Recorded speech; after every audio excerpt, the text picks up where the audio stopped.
After spending 11 years in the United States, based in California, and working in Indonesia with the production, I'd been longing to come home to South Africa for many years and maybe bring back some of my experiences and put them to use here. So I opened a clothing retail store at the waterfront when it first opened in 1992, October 92, just after our election had taken place, and it was before the inauguration.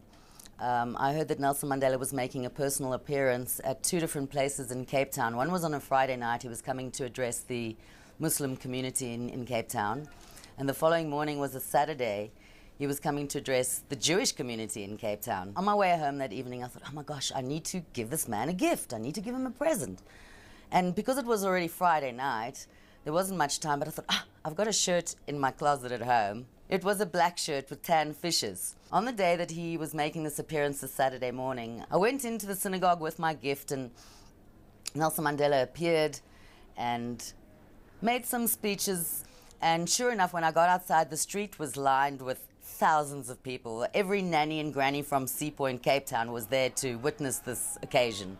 I made my way to his Mercedes-Benz and knocked on the window of the chauffeur, and he kind of pushed his window down.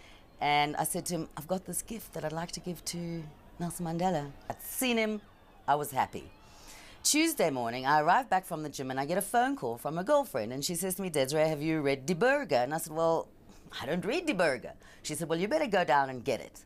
And on the third page, the right-hand page, was this huge photograph of him wearing that fish shirt.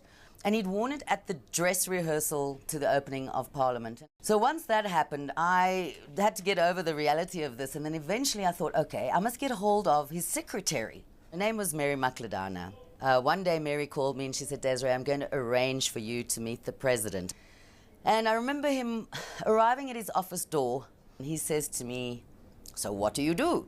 I said, well, I'm a shirt maker. I'm a men's shirt maker. He said, well, how would you like to make silk shirts for me? I've since made over 150 hand-painted silk shirts for him.